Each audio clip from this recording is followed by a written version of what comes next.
السلام علیکم ناظرین، رات کے 9 بج چکے ہیں اور وقت ہے آپ کے سب سے پسندیدہ پروگرام پرائم ٹائم حیدرآباد کا۔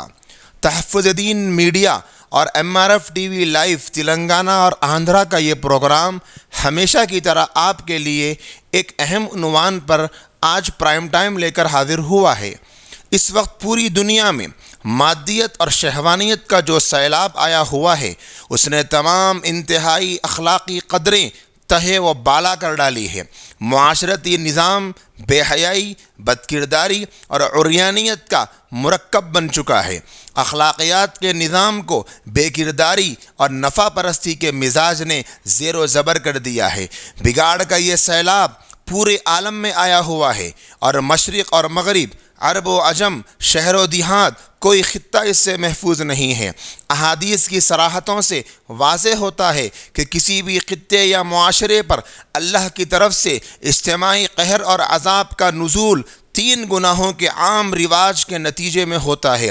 نمبر 1 سود خوری، نمبر 2 زنا اور بدکاری، نمبر 3 زکوٰۃ کی ادائیگی میں مجرمانہ کوتاہی، جس میں سے آج ہم ایک گناہ پر اور ایک عنوان اور ٹاپک پر بات کریں گے: بے حیائی، بے پردگی اور بدکرداری۔ اللہ کی لعنت کے قہر اور عذاب کو دعوت دیتی ہے۔ شریعت نے حیا اور پردے کا انتہائی معقول نظام انسانیت کو دیا ہے اور ہر وہ سوراخ بند کر دیا جہاں سے بے حیائی کے جرثومے میں ابھر کر آ سکتے ہوں۔ قرآن نے زنا کو صاف الفاظ میں بے حیائی کا عمل، ناپسندیدہ اور برا چلن بتا کر اس کے گندے ہونے کو شرعاً، عقلاً اور عرفاً ذکر کیا ہے، اور اسے بے حیائی کا کام اور بری راہ اور برا راستہ بتا کر اس کے قریب تک جانے سے منع کر دیا ہے۔ اس طرح بے حیائی، بے پردگی اور فحاشی کے تمام قولی، فعلی، لباسی و تصویری مظاہروں پر کڑی بندش عائد کر دی ہے، لیکن اس کے باوجود معاشرہ زنا کی آگ میں جل رہا ہے۔ ناظرین کرام، موجودہ حالات میں ہر آنے والا دن پوری انسانیت کے رہبر حضرت محمد الرسول اللہ صلی اللہ علیہ وسلم کی بشارتوں پر ایمان کو مضبوط کر رہا ہے، اور اس دنیا کے آخری پیغمبر اور نبی حضرت محمد مصطفیٰ صلی اللہ علیہ وسلم کی پیشین گوئیاں حرف بحرف صادق آ رہی ہے۔ کم از کم اب تو دشمنان اسلام کو دامن اسلام کے سایہ اپنانے کے بارے میں غور کرنا چاہیے۔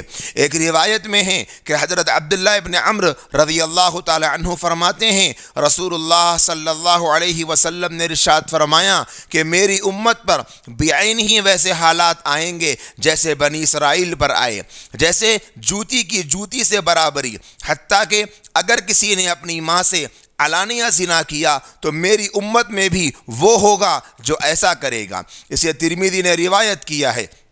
سبحان اللہ، دونوں جہان کے سردار حضرت محمد مصطفیٰ صلی اللہ علیہ وآلہ وسلم نے کیسی صحیح خبر دی اور کیسی نفیس تشبیہ سے سمجھایا کہ جیسے داہنے پاؤں کی جوتی بائیں پاؤں کی جوتی سے لمبائی، چوڑائی، شکل و صورت میں یکساں ہوتی ہے، ایسے ہی میری امت کے ظاہری و باطنی حالات، اعمال بنی اسرائیل کی طرح ہو جائیں گے۔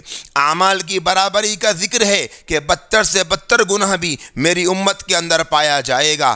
ہم نے دیکھا کہ انگریزوں کی داڑیاں منی، مونچھیں بڑی، مسلمانوں کی بھی ایسے ہی شکلیں بن گئی۔ پھر انگریزوں نے ناک کے نیچے مونچھ مکھی کی طرح رکھی، مسلمان بھی اسی پر عمل کرنے والے بن گئے۔ پھر ایک دور آیا کہ داڑھی کے ساتھ مونچھ کی بھی بالکل صفائی ہو گئی تو مسلمان بھی ایسے ہی ہو گئے۔ اگر کوئی انگریز ناک کٹا لیتا تو شاید مسلمانوں میں 100 ایسے ہوتے جو ناک کٹا لیتے۔ یہ اسی حدیث کا ظہور ہے کہ اللہ کے نبی علیہ الصلوۃ والسلام نے اس حدیث میں یہ بھی فرمایا کہ اگر کسی نے اپنی ماں سے علانیہ زنا کیا تو میری امت میں بھی وہ ہوگا جو ایسا کرے گا۔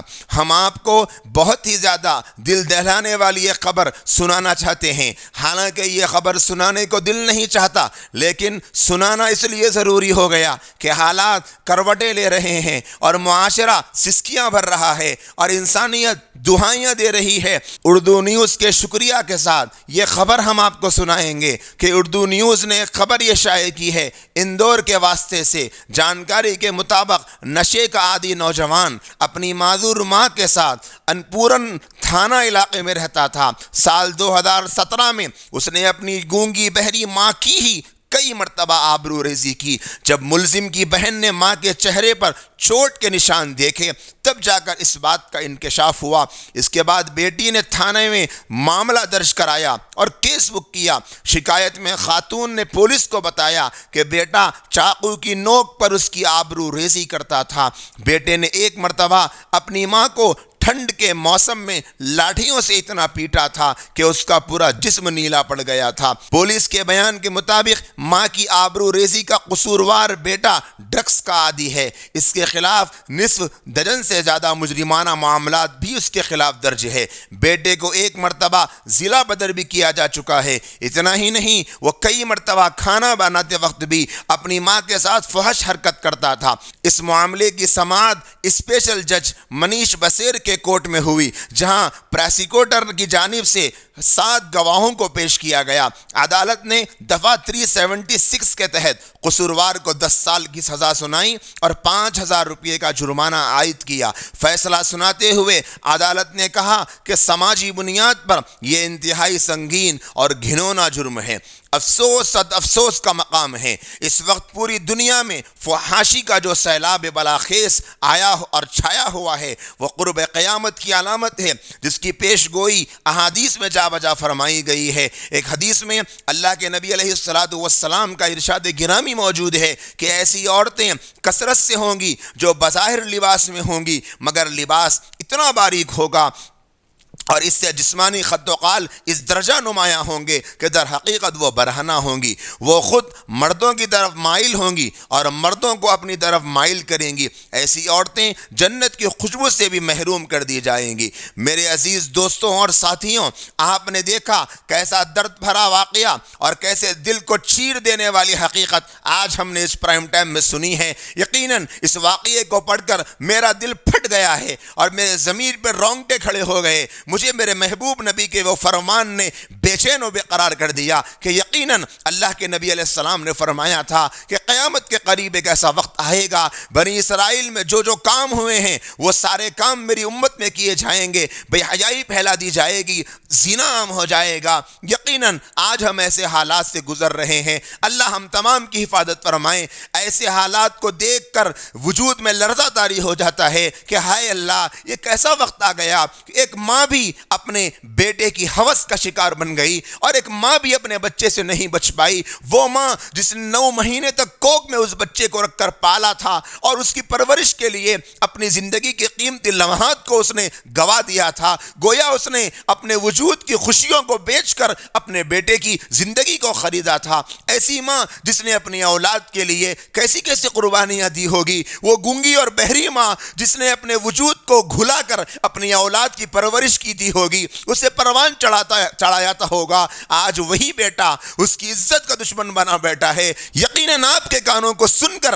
یقین نہ آیا ہوگا، مجھے بھی پڑھ کر یقین نہیں آیا، لیکن حالات یہی بتا رہے ہیں۔ ایسے حالات اور بھی آنے والے ہیں کہ دیکھ کر تمہاری آنکھیں یقین نہیں کرے گی، سن کر تمہارے کان یقین نہیں کریں گے، اس وقت تک جب تک کہ تم ان حالات کو کنٹرول کرنے کے لیے، ان حالات کو قابو پانے کے لیے، اپنے معاشرے کی پاکی صفائی ستھرائی کے لیے کمر بستہ نہ ہو جاؤ گے، جب تک تم کھڑے نہ ہو جاؤ گے، اس وقت تک جب تک کہ تمہارے اندر کا ضمیر تمہیں چیخ کر یہ نہیں کہے گا، کب تک سوئے پڑے رہو گے؟ اٹھو اور معاشرے کو پاکیزہ کرنے کا ایک عزم کر لو، ایک ارادہ کر لو، ایک جذبہ اپنے اندر پیدا کر لو۔ انسانیت کو حیا کا درس دینے کے لیے، بے حیائی کے خاتمے کے لیے ایک آواز لگاؤ۔ آج اس معاشرے کو ضرورت ہے، آج اس دور میں ضرورت ہے کہ بے حیائی کے اس طوفان کو ختم کرنے کے لیے ہم آگے بڑھیں۔ بالخصوص اس میں نمبر 1 ہماری یہ ذمہ داری بنتی ہے کہ نوجوان لڑکوں اور لڑکیوں کی شادیوں میں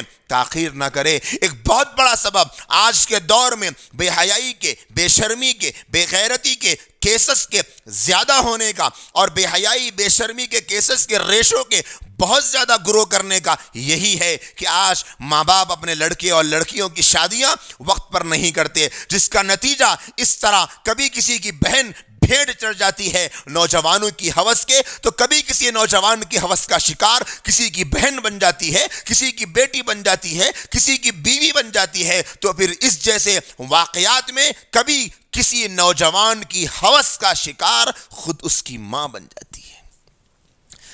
دوستوں اور ساتھیوں، ہمیں بڑی سنجیدگی سے اس معاملے پر غور کرنے کی ضرورت ہے اور بڑے ہی حساسیت کے ساتھ میں ہمیں آواز لگانے کی ضرورت ہے۔ یہ کوئی مذہبی ایشو نہیں، یہ انسانی ایشو ہے۔ یہ کوئی مذہبی ایشو نہیں، یہ ملکی ایشو ہے۔ ہمارے ملک کے اندر اتنی گندگی ہم کب تک برداشت کریں گے؟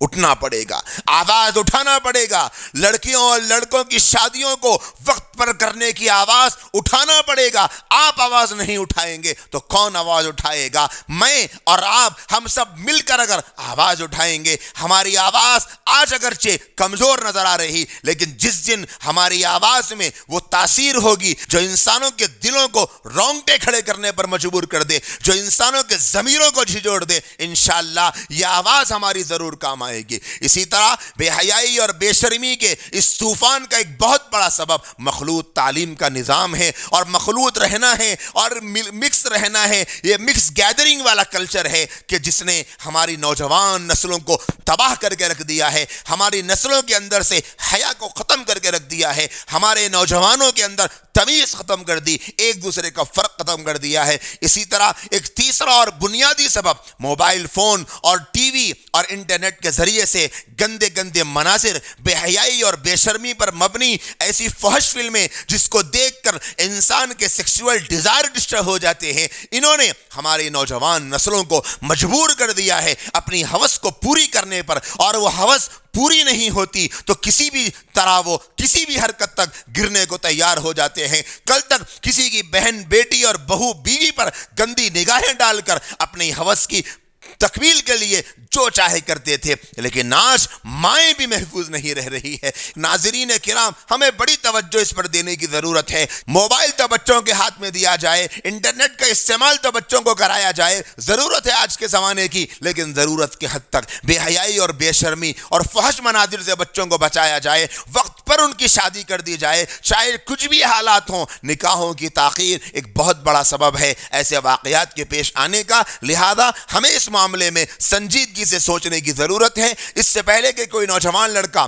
کوئی نوجوان لڑکی نکاح وقت پر نہ ہونے کی وجہ سے اپنی ہوس اور خواہش کو پوری کرنے کی فراق میں کسی بھی معصوم اور کسی بھی بے گناہ اور کسی بھی باعزت اور قابل احترام لڑکی کی، عورت کی عزت کی طرف گندی نظر اٹھائے، اس سے پہلے ان کے نکاح کے بندوبست کرنا چاہیے، ان کے نکاح کی فکر کرنی چاہیے، اور تعلیم کے معاملے میں بڑے احتیاط سے رہنے کی ضرورت ہے کہ مخلوط تعلیم سے اپنے بچوں کو بچایا جائے، اور موبائل اور انٹرنیٹ کے استعمال کے موقع پر خاص نگرانی اور کڑی نگرانی رکھی جائے۔ مجھے امید ہے کہ آج کے اس پرائم ٹائم سے آپ نے ایک بہت ہی بڑی حقیقت کو اپنے آنکھوں سے دیکھا اور سنا ہوگا۔ اگر آپ کو یہ پرائم ٹائم حیدرآباد پسند آیا ہے تو آپ اسے دوسروں کو ضرور شیئر کیجئے گا۔ اللہ نے اگر زندگی باقی رکھی تو کل پھر ملیں گے ایک نئے پرائم ٹائم اور ایک نئے موضوع کے ساتھ میں۔ جب تک کے لیے مجھے اجازت دیجئے، دعاؤں میں مجھے بھی یاد رکھیے، پوری امت کو یاد رکھیے۔ اللہ نے زندگی باقی رکھی تو کل پھر ملیں گے۔ السلام علیکم ورحمۃ اللہ وبرکاتہ۔